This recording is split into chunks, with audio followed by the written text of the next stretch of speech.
পাকা আমের কুরকুরেগুলো কতটা মুচমুচে হয়েছে দেখুন, খালি আওয়াজটা শুনুন। আর এই দেখুন। নমস্কার বন্ধুরা, সুপ্রিয়া কিচেনে আবার আপনাদের সবাইকে স্বাগত জানাই আরো একটা রেসিপিতে। এখন তো বাজারে পাকা আম পাওয়া যাচ্ছে, তবে খুব কম দামে। এখানে দেখুন একটা পাকা আম নিয়েছি আমি, আর একটা পাকা আম দিয়ে পুরো পরিবারের জন্য একটা মুখরোচক রেসিপি বানাবো। আশা করছি আপনাদের ভীষণ পছন্দ হবে। আপনারা পুরো ভিডিওটা স্কিপ না করে প্রথমের থেকে শেষ পর্যন্ত দেখবেন। আর যে সকল বন্ধুরা ইউটিউব চ্যানেলে আমার ভিডিওগুলো নতুন দেখছেন, প্লিজ বন্ধুরা সাবস্ক্রাইব করে পাশে থাকবেন। আর ফেসবুক পেজ থেকে দেখলে পেজটিকে ফলো করে পাশে থাকবেন। এই রেসিপিটা আপনারা সন্ধ্যে চায়ের সাথে বা মুড়ির সাথে খেতে পারেন, নইলে এমনি যখন খুশি খেতে পারেন। দারুণ মুখরোচক হবে। তো প্রথমে আগে আমটা খোসা ছাড়িয়ে আমের কাঁচটা বের করে নেবো আমি রেসিপিটা বানানোর জন্য। আমটা খুব পাকা আম, তো একটু এরকম পাকা আম দেখে নেবেন, তাহলে কাঁচটা খুব সহজেই বের করা যাবে।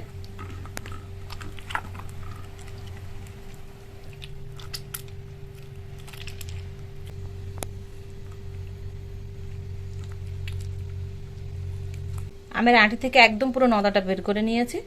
আমের কাঁচটা খুব ভালো করে এইভাবে হাতের সাহায্যে চটকে নেব।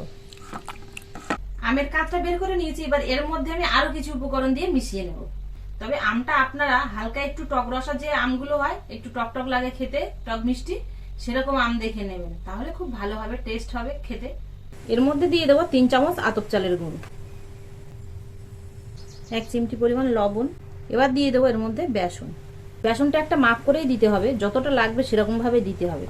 এবার সবকিছু দিয়ে মাখিয়ে নেব, তবে মাখানোটা যেন একদম সফট না হয়, আবার একদম ডোয়ের মতো শক্ত না হয়ে যায়, বেশ মিডিয়াম থাকবে।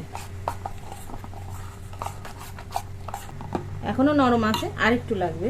তবে বেসন আর চালের গুঁড়োটা যেন সমান সমান হয়, বেসনটা যেন বেশি না হয়ে যায়।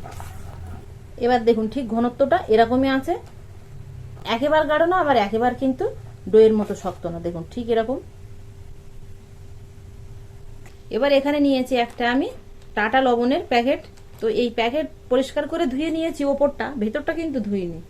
এবার একটা পাত্রের মধ্যে প্যাকেটটা বসিয়ে দিয়ে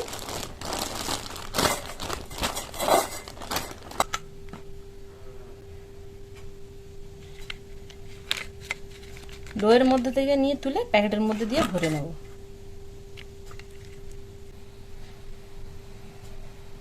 পেপারের মধ্যে সব ভরে নিয়েছি। এবার যে কোনো একটা কোণার দিকে নিয়ে নেব। একটা কোণার মধ্যে নিয়ে নিয়েছি। সুতোতে বেঁধেও নিতে পারেন, আর নইলে পিঁচিয়েও নিতে পারেন, কোনো অসুবিধে নেই। আমি একটু পিঁচিয়ে নিলাম। এবার এই যে সাইডটা বেরিয়ে আছে না, এটা হালকা করে কেটে দেবো। পুরোটা কাটলে হবে না, কিন্তু পুরোটা কাটলে আবার কিন্তু সমস্যা হবে। আর এই কোণাটা আমি ঠিক একটা মাপ করে কেটে নেব। ঠিক এরকম গোল একটা মাপ করে কেটে নিয়েছি। ভাজার জন্য কড়াই তেল গরম করতে দেব। হাতের মধ্যে ঠিক এইভাবে ধরে নিয়েছি, আর মুখটা এইভাবে বুড়ো আঙুল দিয়ে এইভাবে চাপ দিয়ে ধরে নিয়েছি। তেলটা গরম হয়ে গেছে, তেল থেকে হালকা ধোঁয়া ছাড়ছে। তেলটা খুব গরম করলে হবে না কিন্তু, আবার তাহলে পুড়ে উঠবে। এবারে হালকা গরম তেলে কুরকুরের শেপ দিয়ে ছেড়ে দেবো।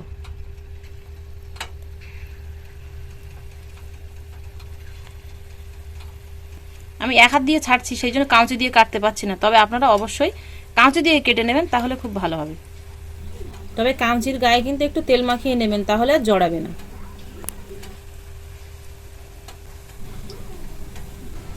মিডিয়াম ফ্লেমে উল্টে পাল্টে ভাজতে হবে, তবেই কিন্তু কুরকুরে হবে। আর খুব হাই ফ্লেমে ভাজলে কিন্তু টক করে পুড়ে উঠবে, আর ভেতর পর্যন্ত সেদ্ধও হবে না, আর কুরকুরেও কিন্তু হবে না। পাকা আমের যে একটা সুন্দর গন্ধ না, সেই সুন্দর গন্ধটা কিন্তু ছাড়ছে। বেশ হালকা এরকম গোল্ডেন কালার করে ভেজে নিয়েছি। এবার তুলে নেব, ভাজা হয়ে গেছে। আর তোলার সময় কিন্তু জালটা লোতে দিয়েছি, যাতে তেলটা আরও খুব হিট না হয়ে থাকে, মিডিয়াম হয়ে থাকে। পুরোপুরি তেলটা ঝরিয়ে নিয়েছি। বাকিগুলো ঠিক একইভাবে দিয়ে দেবো।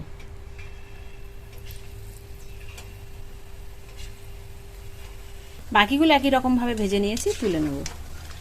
আর সবগুলো ফুলে দেখুন কতটা বড় বড় হয়ে গেছে।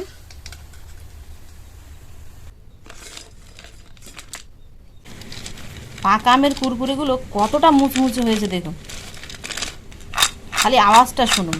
দেখুন উপরে মুচমুচ, আর ভেতরটা দেখুন ঠিক এরকম ফাঁপা। এর মধ্যে দিয়ে দেবো বিট লবণ, ঝাল লঙ্কার গুঁড়ো, বাড়িতেই বানানো আমচুর পাউডার, সবকিছু দিয়ে ভালো করে মিশিয়ে নেব।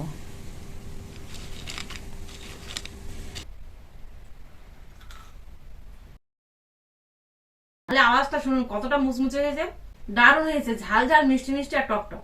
পাকা আমের তো বিভিন্ন রকম রেসিপি বানিয়ে খেয়ে দেখেছে, আমার কথা শুনে একবার এইভাবে বানিয়ে খেয়ে দেখবেন। আশা করছি আপনাদের প্রত্যেকের, বাচ্চা থেকে বড় সকলের ভালো লাগবে। ভালো লাগলে প্লিজ বন্ধুরা লাইক করতে ভুল করবেন না। ভালো লাগুক আর খারাপ লাগুক কমেন্টে জানাতে ভুল করবেন না। আবারও দেখা হবে আপনাদের সাথে পরবর্তী নতুন কোনো রেসিপিতে। ততক্ষণ আপনারা সবাই ভালো থাকবেন ও সুস্থ থাকবেন।